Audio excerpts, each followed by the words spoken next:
어서 오십시오. 반갑습니다. 예. 자리하시고요. 네, 반갑습니다. 고양이 목에 마이크 달고 12번째 시간입니다. 네. 어떤 분이신지 낸시랭 씨 한번 또 오늘 유추를 해주신다면 교수님 같아요. 교수님 네. 어떤 면에서요? 선생님 저 좀 너무 한번 뚫어지게 봐주세요. 쳐다보고 계시는데. 네, 교수님인데 이렇게 마치 역사 쪽, 막 이런 쪽 뭔가 좀 교수님 학구적인 그런 같으세요. 분위기가 느껴지신다. 네. 잔뜩 이제 긴장을 하고 계시는 듯한 그런 느낌인데 제가 오늘 소개를 해드리겠습니다. 오늘 모신 분은 미술품 보건 전문가이신 김종욱 선생님이십니다. 반갑습니다. 안녕하세요. 네, 어서 오십시오. 네.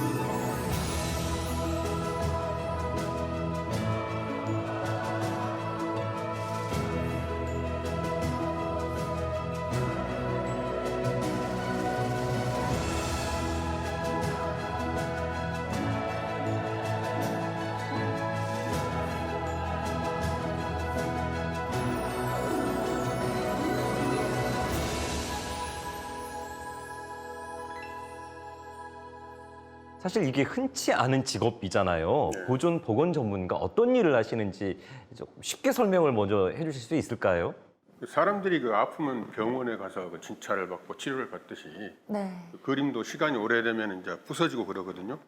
그런 것들을 이제 더 이상 안 부서지도록 그렇게 고치는 일을 하고 있습니다. 아, 쉽게 미술품 그러니까 의사 뭐 이렇게 네, 생각을 해도 미술품에 대한 의사라고. 의사 정도 네 그렇게 생각을 하면 되겠고. 그러니까 그림들을 치료하시는 거죠? 네, 쉽게 이야기를 하면 네. 그렇죠. 가시광선 하에서는 안 보이는 그런 것들을 적외선이나 자외선, 그리고 X선 같은 것들을 활용을 해서 그림 표면의 내부를 조사를 하는 그런 방법도 있고요. 손상이 돼서 보기 싫게 된 거를 손상이 되기 이전의 상태로 비슷하게 만들어서 감상을 하는데 불편함이 없이 만들고 그냥 놔뒀을 때 손상된 부분이 더 커질 거란 말이죠, 점점. 그래서 그 손상된 정도를 지금 이 상태에서 멈추도록 하는 그런 조치들이라고 보시면 될 것 같습니다. 대부분 물감이 이렇게 들떠 있는 경우가 많아요. 그래서 그걸 그대로 놔두면은 물감이 없어서 결손된 부분 주위가 들떠 있는 상태에서 계속 충격을 주다 보면 물감이 떨어져 나가거든요. 또 그 부분이 새롭게 결손 부분이 되는 거죠. 그런 걸 막기 위해서 들떠 있는 물감 속에다 이제 접착제를 주입을 해서 접착을 시키는 거죠. 우리 지역에서 지금 활동하고 계시잖아요. 광주에서 이런 일을 하시는 분들이 한 몇 분 정도나 있으실까요? 제가 알기로는 유화나 서양화 쪽은 저 혼자인 걸로 알고 있고요. 아, 호남 지역에서 유일한. 예, 네. 한국화 쪽은 한 3, 4명 정도 그렇게. 그럼 광주에서 유일하게 유화를 오늘 또 대단한 분을 모셨습니다. 네, 유화 네. 미술 작품을 보존하시는 분이면 예. 독보적인 존재신데요. 아주 이 보험에 들어놔야 되지 않습니까? 손 이런 거를?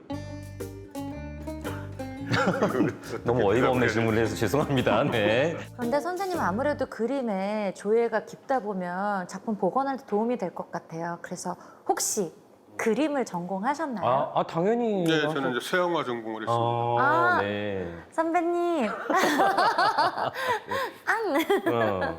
근데 서양화를 전공하면 보통 자기 작품을 이렇게 하려고 그러니까요. 화가의 길로 접어들지 않나요? 맞아요. 제가 이제 그 석사 논문을 쓸 때 그 한국 미술사에 대해서 이제 논문을 썼는데, 근데 그때 그 고이동의 그 부채를 든 자화상이라는 작품 이름인데, 그 그림의 왼쪽 모서리가 완전히 한 캔버스가 낡아가지고 다 썩어져 있는 상태로 그렇게 사진에 나와 있더라고요. 그래서 이런 그림들을 어떻게 하냐 이렇게 알아보니까 일본으로 보내서 복원을 한다는 이야기를 들었어요. 우리나라에 지금 고이동 씨 작품은 지금 한 점인가 두 점밖에 없거든요. 엄청 중요한 작품인데 우리나라의 국보 소중한 미술품인데 이거를 왜 외국에다 보내서 수리를 하나 그런 생각을 하다가 내가 한번 해볼까 하는 생각으로. 자, 그러면 미술품 복원 얘기를 조금 해보도록 합시다. 좋아요. 네. 복원을 할 때 그러면 가장 중요하게 생각하시는 어떤 포인트가 있다면?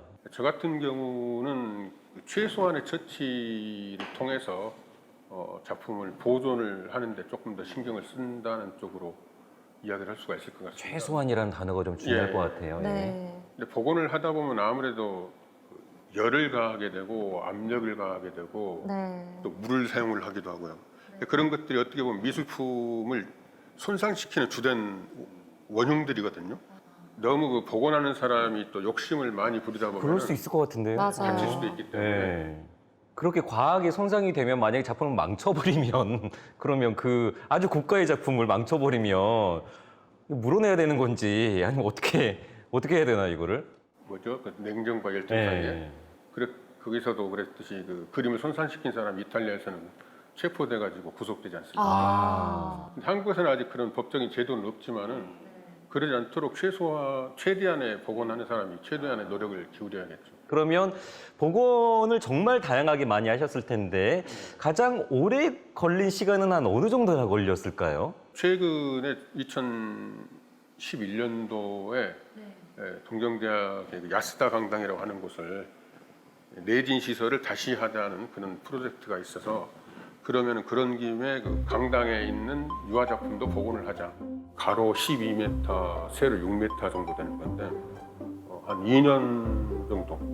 2년이요? 예, 이게 처음 이제 조사부터 해서 완벽하니 이제 생맞춤까지 하고 바니시 칠하고 하는 것까지 해서 2년 걸린 작업이 있어요.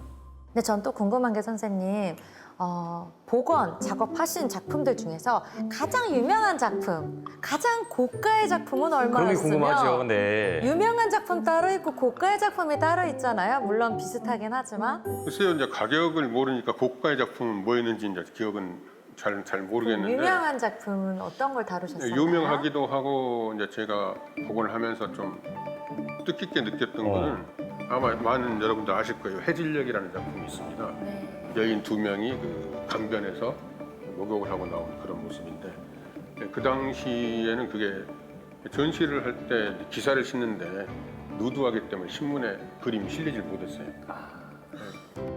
근데 그게 이제 동경예술대 미술관에 소장이 돼 있는데 제가 석사를 졸업을 하면서 그 작품을 복원을 하고 실력이 없는 상태이지만 이제 분석도 하고 사진도 찍고 그러면서 이제 논문을 썼었거든요.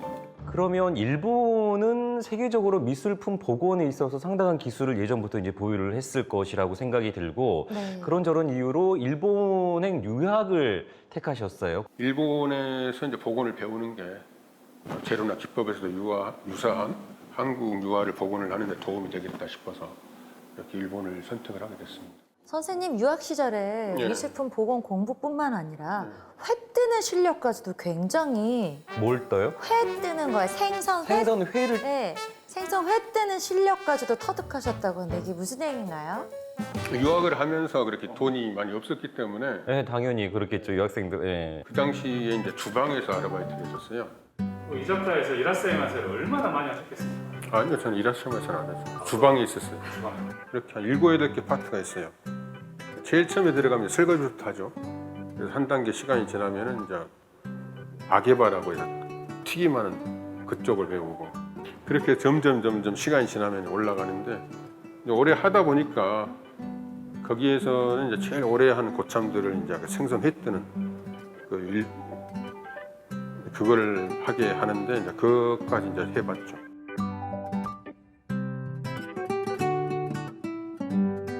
일본이 미술품 복원에 대한 자세와 우리나라가 미술품 복원에 대한 자세는 조금 달랐을 것 같아요. 조금 달랐죠. 그 복원에 종사를 하는 전문가들뿐만 아니라 일반인들도 복원이라든가 미술품을 대하는 자세가 조금 달랐다라는 생각이 듭니다. 유럽 쪽에서 복원을 하는 분들보다 일본에 복원하시는 분들이 훨씬 더 꼼꼼하게 작업을 합니다.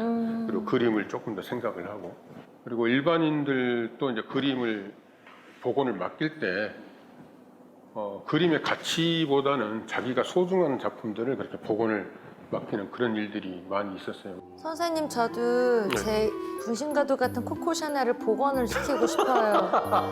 저랑 같이 20년 같이 함께 해외 국내 전시 다니면서 하물 방송도 같이 하면서 원래 처음에 이렇지 않았거든요. 이게 20년 된 건가요? 예. 같이 어이가 늙었어요. 없어가지고 예. 지금. 그래서 그런 복원 같은 것도 제가 알아봤는데 있더라고요. 선생님 보시기에 저거 복원이 좀 가능하겠습니까? 이건 제 전공이 아니니까 네. 모르겠습니다. 그럼에도 불구하고 복원은 이렇게 모든 미술 작품에 복원이 불가능한 작품은 없다고 보셔도 될 것 같아요. 근데 다만 어떤 재료를 사용을 하고 어떤 기법을 사용하느냐의 그런 차이는 있는데 네. 복원은 뭐 가능은 하겠죠. 이거 가능은 하겠죠. 물감 붓고 그런 거는 일부러 그러신 건가요? 아니요, 저랑 같이 제 퍼포먼스 작품 예. 함께하다 떨어졌어요. 근데 오늘 보니까 저기 족제비 같이 보이기도 하고 네. 족제비 아닌가요? 족제비 아닌가요? 자, 그러면 이제 그 미술품 보존 복원 분야에 대해서 쭉 우리가 소개를 받아봤는데 그러면 이것을 직업으로서 생각을 했을 때 과연 유망한 직업인지도 사실은 조금 궁금하기도 합니다. 광주 지역이라는 그런 특수성도 있겠습니다만은 우리 한국 사회 전체적으로 그림을 대하는 복원을 대하는 생각이 조금 다른 것 같아요. 이 그림을 복원을 해서 팔았을 때 얼마만큼 받느냐. 예, 과연 그 가치를 이 그림이 뭐 100만 원짜리인데 예를 들어서 200만 원을 들여서 복원을 했다. 그럼 이게 200만 원 손해 아닙니까? 그래서 200만 원 더 받고 그림 팔 수 있으면은 복원을 하는데 그렇지 못한 경우에는 복원을 많이 주저하시더라고요. 저도 그런 부분 좀 아쉬운 것 같아요. 요 근래 작년부터 해서 미술 시장이 굉장히 핫해졌지만 미술품을 마치 부동산 대하듯이 맞아요. 내가 네. 이거를 살면 얼마 오를 것이며 팔고 사고 뭐 주식도 아니고 말이죠. 좀 갖고 있다가 내놔도 좋을 것 같은데 그래서 그 샀다, 고양이를 팔았다. 20년이나 같이 함께 하시고 아우, 네. 영혼은 살아있어요.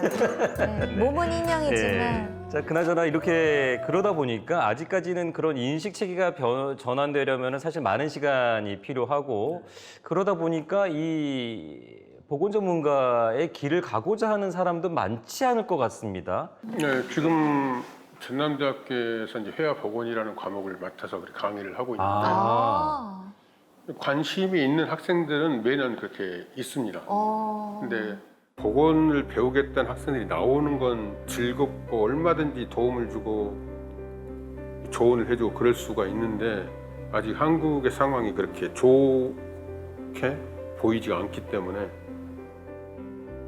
물론 이제 이렇게 제공할 건 다 해주죠. 근데 조금 걱정스러운 마음은 있습니다. 그럼에도 불구하고 미술품 복원 전문가하면 왠지 아주 독보적인 존재이기 때문에 돈을 좀 많이 벌지 않을까. 저도 궁금해요, 어. 선생님. 제가 일본에 있을 때 그 교수님한테 물어본 적이 있어요. 일본에서는 복원 비용을 어떻게 산정하느냐. 궁금합니다. 물어보니까 일본에서는 그 목수라는 직업이 꽤 유명한 직종이거든요. 목수의 하루 일당을 기준으로 해서 산정을 한다고 그러더라고요. 그래서 그런 거하고 비교를 해봤을 때 이 복원을 하는데 보통 아무리 짧아도 한 열흘 정도 된다고 봤을 때 일당으로 20만 원씩 하면 200만 원 아닙니까? 물론 이제 그림이 크면 이제 더 시간이 걸리고. 그래서 산정을 저는 이제 그렇게 하는 편인데 근데 저는 그렇게 돈을 많이 벌지는 못합니다.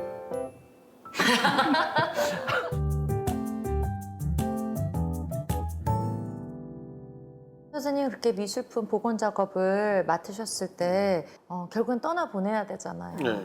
가장 이렇게 생각에 나는 애정 깊었던 작품이 있으면 어떤 것이고 또 떠나 보낼 때 또 가장 마음이 아파서 아른거렸던 작품은 어떤 게 있을까요? 일본 야마나시현이라고 하는 우리나라 따지면 뭐 도단이 되겠죠. 그 도림 미술관이 밀레의 작품을 소장을 하고 있었어요. 몇 점을.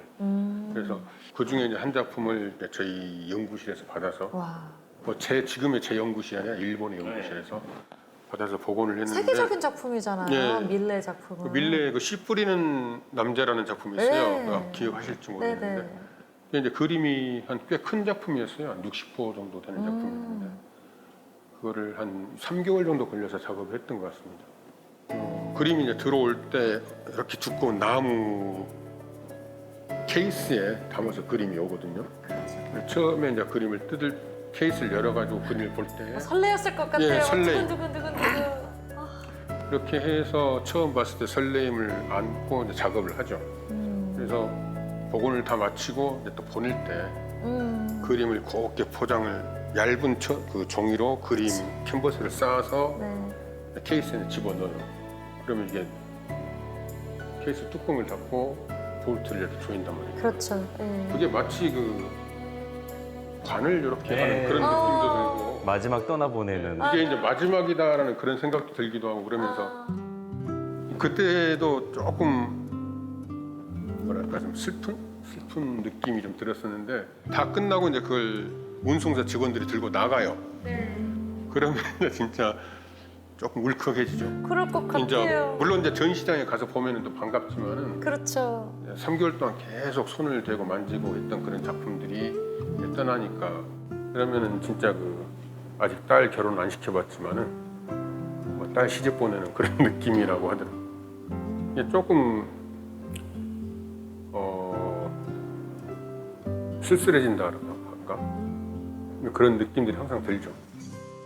그렇게 작품 활동을 하실 때마다 정성을 들여서 하시는데 내 뒤를 이을 사람이 없다라고 생각을 하시면 너무 외롭지 않으세요? 제 애들은 미술 쪽에 관심이 없어요. 아, 그래서 안타깝게도. 예, 네. 계속 미술 쪽을 제가 보기에 소질도 좀 있는 것 같아서 권유를 해봤는데 싫다고 하더라고요. 그래서 어떻게 이제 관심이 있는 후학들이 있으면 계속 그렇게 좀 이어서 해 나갔으면 하는 그런 생각을 하고 있습니다만은 어떻게 될지는 잘 모르겠습니다.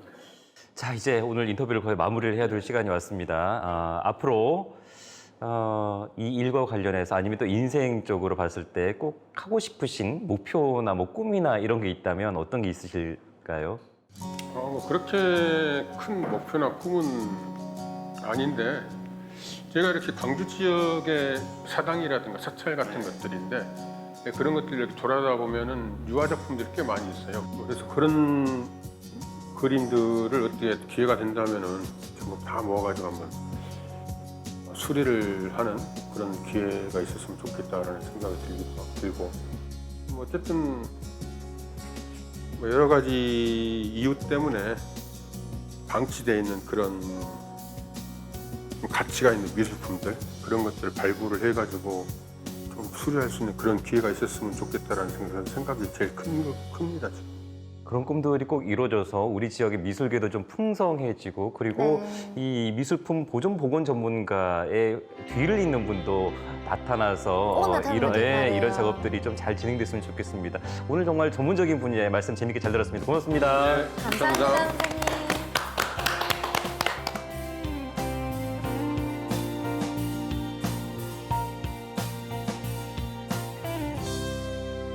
감정 변화가 별로 없다는 얘기 평소에 안 들었어요. 네, 원래 없어요, 잘. 네. 이게 지금 오늘 가장 크게 웃으신 거죠? 글쎄요.